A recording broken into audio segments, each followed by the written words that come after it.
3월 17일 기도하십니다. 주님의 시선이 머문 곳에 나의 시선이 머물기를. 성경 구절 마태복음 5장 7절. 긍휼히 여기는 자는 복이 있나니 그들이 긍휼히 여김을 받을 것이며.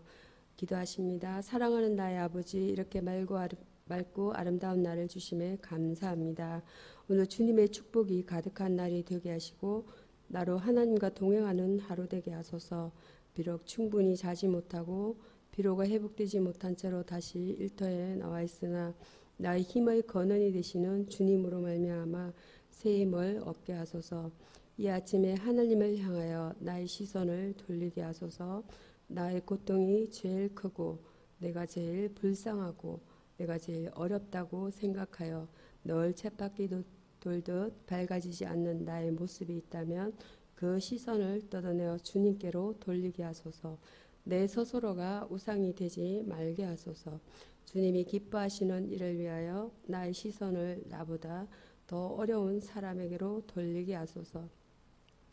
오늘 나의 주변에 나보다 더 힘든 자들이 있음을 알고 그들을 돕게 하소서. 나의 고난에 집중하여서는 절대로 스스로 고난을 이길 수 없음을 알게 하소서. 남의 고난에 집중할 때 나의 고난의 늪에서 나올 수 있음을 알게 하소서. 오늘도 주님의 시선이 머문 곳에 나의 시선이 머물게 하시고 나의 마음을 바라보는 눈을 돌려 더 고난 당하는 자를 바라보게 하소서. 축복으로 허락하신 이 하루에 감사합니다. 언제나 나를 지키시는 예수 그리스도의 이름으로 기도합니다. 아멘. 오늘의 예화 말씀은 예수는 우리의 연약함을 담당하시고 병을 짊어지십니다. 마태복음 8장 17절. 이는 선지자 이사야라 하신 말씀에 우리 연약한 것을 친히 담당하시고 병을 짊어지셨도다 함을 알려 하심이더라. 아멘.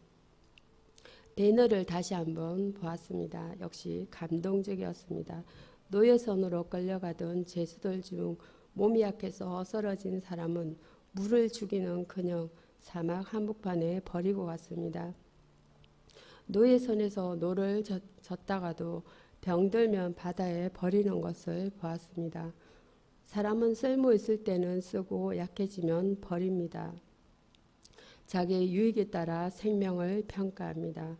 예수는 그 반대입니다. 예수는 우리의 연약함을 담당하시고 우리의 병을 짊어지십니다. 아멘. 예레미야서 31장 31절에서 40절까지 교독하시겠습니다. 31절입니다. 나 여호와가 말하노라. 보라, 날이 이르니 내가 이스라엘 집과 유다 집에 새 언약을 세우리라. 이 언약은 내가 그들의 조상들의 손을 잡고 애굽 땅에서 인도하여 내던 날에 맺은 것과 같지 아니할 것이니 내가 그들이 남편이 되었어도 그들이 내 언약을 깨뜨렸습니다. 여호와의 말씀입니다. 나 여호와가 말하노라.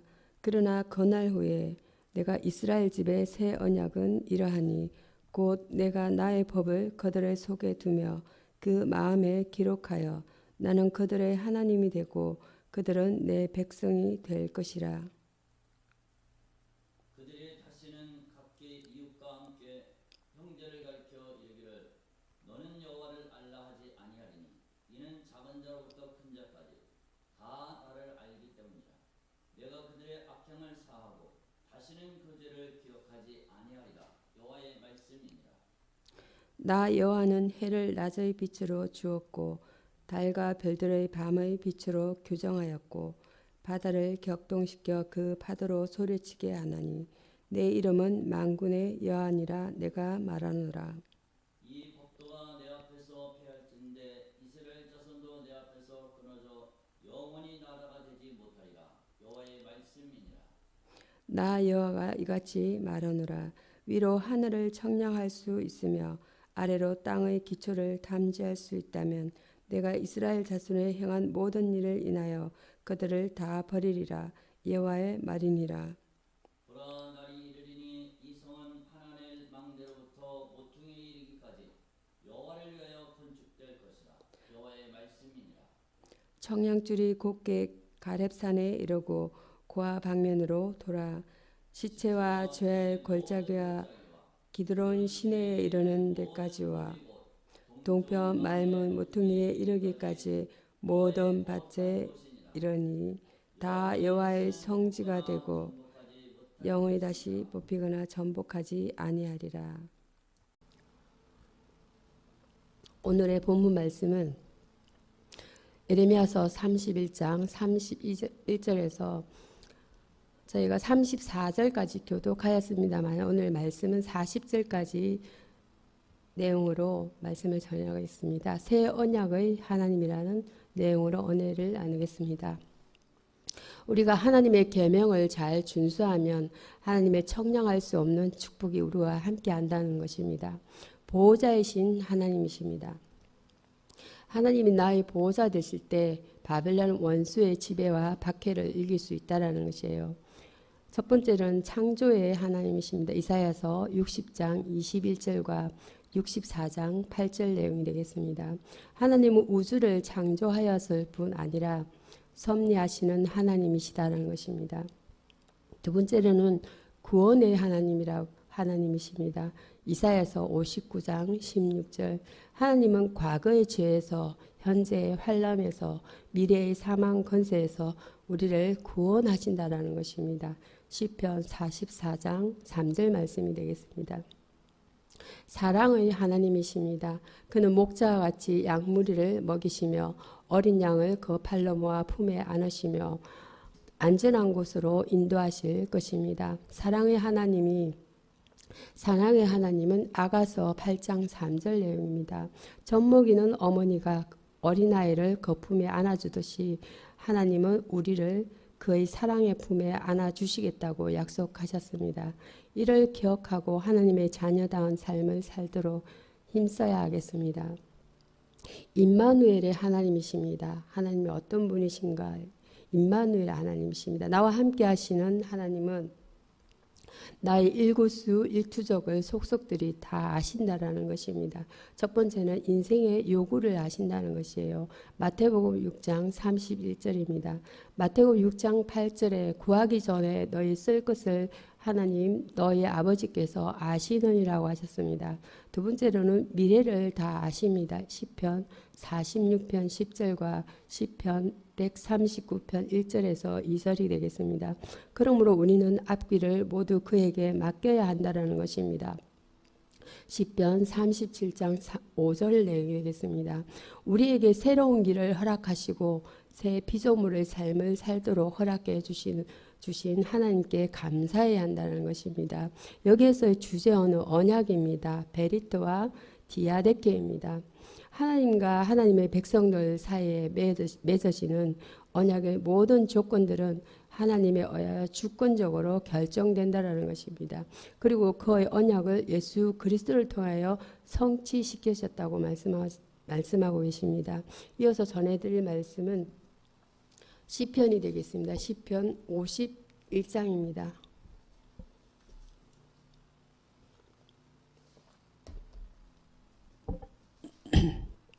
시편 51장 1절에서 12절까지 교독하시겠습니다. 찾으셨으면 제가 먼저 한 절씩 교독하십니다. 하나님이여 주의 인자를 쫓아 나를 긍휼히 여기시며 주의 많은 자비를 쫓아 내 죄가를 도말하소서. 나의 죄악을 말갛게 씻으시며 나의 죄를 깨끗이 제하소서.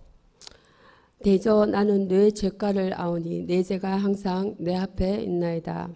내가 주께만 범죄하여 주의 목전에 악을 행하였사오니 주께서 말씀하실 때 의로우시다 하고 주께서 심판하실 때 순전하시다 하리이다. 내가 죄악 중에 출생하였으며 모친이 죄중에 나를 잉태하였나이다. 보소서 주께서는 중심이 진실함을 원하시오니 내게 지혜를 은밀히 가르치시리이다. 우슬초로 나를 정결케 하소서. 내가 정하리이다. 나를 씻기소서. 내가 눈보다 희리이다.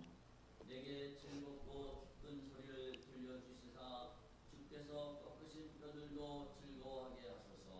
주의 얼굴을 내 죄에서 돌이키시고 내 모든 죄악을 도말하소서. 하나님이여 내 속에 정한 마음을 창조하시고 내 안에 정직한 영을 새롭게 하소서. 나를 주 앞에서 쫓아내지 마시며 주의 성신을 내게서 거두지 마소서. 합독하십니다. 주의 구원의 즐거움을 내게 회복시키시고 자원하는 심령을 주사 나를 붙드소서. 아멘. 시편 51장 1절에서 12절 말씀은 다윗의 회개라는 본문 내용을 은혜를 나누겠습니다. 이 시편은 다윗이 큰 죄를 범한 후에 하나님의 용서를 간구하며 회개한 참회의 시입니다. 긍휼을 구했습니다. 1절에서 2절입니다. 하나님의 긍휼은 자기 자신을 내어 맡길 때 주시는 값없는 사랑입니다. 그러기에 긍휼을 간구하는 것은 사죄를 간구하는 것입니다. 다윗은 자신에 대한 죄가를 회개하고 이 모든 죄를 깨끗이 해주실 것을 간구합니다. 죄는 영적으로 불순하게 만듭니다. 그러나 회개는 죄를 깨끗게 하는 유일의 수단인 것입니다. 죄를 고백했습니다. 3절에서 5절 내용이 되겠습니다. 죄는 하나님께 대적하는 것이요, 항상 안정을 주지 않는다는 것입니다. 진정한 회개는 하나님 앞에서 자신의 죄를 인정하고 뉘우치고 고백하는 삶의 개선이 있어야 하는 것입니다. 모든 죄는 하나님께 대한 것입니다.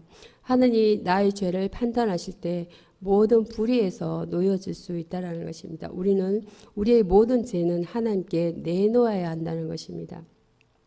처음과 같이 회복했습니다. 6절에서 13절이 되겠습니다. 과거의 죄를 씻어 정결케 되는 것은 영적 생활의 회복이며 하나님의 언정으로 돌아가는 것이요, 영적인 기쁨을 회복하는 지름길이 되는 것입니다. 이것은 하나님의 용서를 통한 새로운 갱신이요 구원이며 주의 성령을 거하게 한다는 것입니다.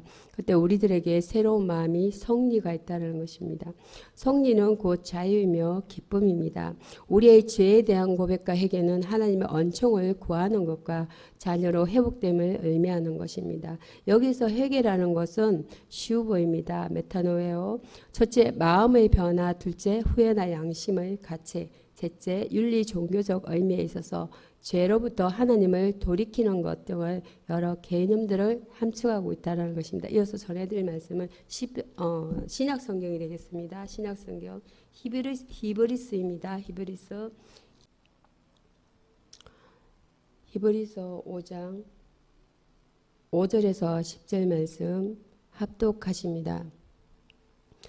또한 이와 같이 그리스도께서 대제사장 되심도 스스로 영광을 취하심이 아니요 오직 말씀하신 이가 저더러 이르시되 너는 내 아들이니 내가 오늘날 너를 낳았다 하셨고, 또한 이와 같이 다른데 말씀하셨을 때 내가 영원히 멜기스덱의 반차를 쫓는 제사장이라 하셨으니 그는 육체에 계실 때에 자기를 죽음에서 능히 구원하실 이에게 심한 통곡과 눈물로 간구와 소원을 올렸고 그의 경외하심을 인하여 들으심을 얻었느니라.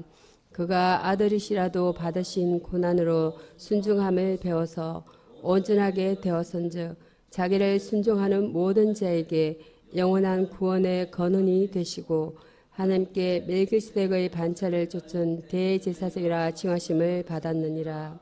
아멘. 히브리서 5장 1절에서 10절 말씀, 대제사장의 자격이라는 내용으로 은혜를 나누겠습니다. 대제사장에게는 언제나 영육 간의 자격이 요구되고 있다는 것입니다. 그것은 진정한 사역자의 자질을 위해서입니다. 참되어야 한다는 것입니다. 5절입니다. 만일 대제사장의 자격이 수준 미달이라고 하면 어떤 죄인들일지라도 신앙 고백하지 않을 것입니다. 그래서 제사장의 자격은 신앙의 공동체의 지도급에 속한 인격자여야 한다는 것입니다. 그리고 공동체 안에서 참된 진실을 밝혀야 한다는 것이에요. 그러나 주 예수께서는 언제나 진실하셨습니다. 영육 간에 험이 없으셨습니다. 하나님의 부르심을 받아야 한다는 것입니다. 이 존재는 아무나 스스로 취하지 못하고 오직 아론과 같이 하나님의 부르심을 입은 자라야 할 것이니라. 4절입니다. 라고 말씀합니다. 제사장은 하나님의 임명을 필요로 합니다. 중보 사역은 하나님의 건의하에서 출발해야 하기 때문인 것입니다. 예수께서는 하나님의 부르심에 의하여 사역을 시작하신 우리의 대제사장이시라는 것입니다. 멜기세덱의 반차를 쫓는 제사장이어야 한다는 것입니다. 6절입니다. 인간의 반차를 쫓은 고라와 우시아는 벌을 받았습니다. 하지만 평강의 왕 멜기세덱은 우리 예수 그리스도의 모형이었고 그분은 살렘 왕으로서 왕과 제사장을 겸임하였습니다. 처음과 끝이 없는 자이시며 축복하신 분이심을 알아야 합니다. 그리고 친히 하나님께로부터 멜기세덱의 반차를 쫓는 대제사장이라고 칭함을 받았습니다. 우리 믿는 신앙인의 진정한 대제사장의 자격은 오직 위에 계신 우리 예수 그리스도 분이시다고 말씀합니다. 여기서의 주제는 목자입니다. 목자 로이 포이멘입니다. 양떼를 지키고 돌보는 사람으로서 유목 생활을 하던 히브리인들에게 아주 친근미 있는 직업이었습니다. 예수님은 우리의 대목자장으로 푸른 초장 잔잔한 물가로 인도하시는 분이십니다. 이어서 전해드릴 말씀은 요한복음입니다. 요한복음 12장이 되겠습니다. 요한복음 12장 말씀 12장 20절부터 33절까지 교독하십니다. 명절에 예배하러 올라온 사람 중에 헬라인 몇이 있는데 그들이 갈릴리 베세다 사람 빌립에게 가서 청하여 이르되 선생이 우리가 예수를 배우고자 하나이다 하니 빌립이 안드레에게 가서 말하고 안드레와 빌립이 예수께 가서 여짜온대 예수께서 대답하여 이르시되 인자가 영광을 얻을 때가 왔도다. 내가 진실로 진실로 너에게 이르노니 한 알의 밀이 땅에 떨어져 죽지 아니하면 한 알 그대로 있고 죽으면 많은 열매를 맺느니라. 자기의 생명을 사랑하는 자는 잃어버릴 것이고 이 세상에서 자기의 생명을 미워하는 자는 영생하도록 보존하리라. 사람이 나를 섬기려면 나를 따르라. 나 있는 곳에 나를 섬기는 자도 그게 있으리니 사람이 나를 섬기면 내 아버지께서 저를 귀히 여기시리라. 지금 내 마음이 괴로우니 무슨 말을 하리요. 아버지여 나를 구원하여 이때를 면하여 하여 주옵소서. 그러나 내가 이때 위하여 이때 왔나이다. 아버지여 아버지의 이름을 영광스럽게 하옵소서 하시니 이에 하늘에서 소리가 나서 가로되 내가 이미 영광스럽게 하였고 또다시 영광스럽게 하리라 하신대 곁에 서서 들은 무리는 천둥이 울렸다고도 하며 또 어떤 이들은 천사가 그에게 말하였다고도 하니 예수께서 대답하여 가라사대 이 소리가 난 것은 나를 위한 것이 아니요 너희를 위한 것이니라. 이제 이 세상에 대한 심판이 이르렀으니 이 세상의 임금이 쫓겨나리라. 내가 땅에서 들리면 모든 사람을 내게로 이끌겠노라 하시니 이렇게 말씀하시면 자기가 어떠한 죽음으로 죽을 것을 보이심이르라. 아멘. 요한복음 12장 20절에서 36절까지 말씀은 한 알의 미랄이라는 내용을 어뢰를 나누겠습니다. 본문에서는 예수 그리스도께서 미랄의 교훈을 언급하고 있습니다. 주님이 영광을 얻으실 때 예수님은 내가 진실로 진실로 이르노니라고 반복해 말씀하셨는데 이런 아멘이란 뜻입니다. 간절한 소원을 표현하고자 할 때는 진실로라는 말을 사용했습니다. 제일 먼저 예수님은 때에 대한 언급을 하셨습니다. 즉 인자의 영광을 얻을 때가 왔도다라고 했고 23절입니다. 요한복음 2장 4절에 보면 그 어머니에게 내 때가 아직 이르지 아니했다고 했습니다. 또 그의 형제들에게도 말했습니다. 요한복음 17장 6절입니다. 그런 주님이 여기에서는 때가 왔다고 하셨는데 이는 미라를 해답에서 잘 나타나고 있다는 것이 24절입니다. 하늘에 밀이 썩을 때 이는 예수님 자신에 관한 비유적 교훈이었습니다. 이는 두 가지의 의미인데 하나는 인자하신 예수님은 대속의 제물로 반드시 죽어야 한다는 것이고 또 다른 하나는 그의 죽음은 풍성한 영적 추수를 거둔다는 점입니다. 하늘의 밀은 예수님 자신이고 땅에 떨어지는 표는 그의 십자가 죽음을 뜻합니다. 본문의 뜻은 그리스도보다 자신의 생명을 더 사랑하는 자는 그 생명을 잃게 될 것이요, 반대로 자기의 생명보다 하나님의 은혜를 더 사모하고 예수께 더 관심을 가진 사람은 하나님께서 영생에 이르도록 그 생명을 지켜주실 것이란 말입니다. 하늘의 미달이 땅에 떨어져 많은 열매를 맺듯이 우리들도 많은 열매를 맺는 삶을 살아야 합니다.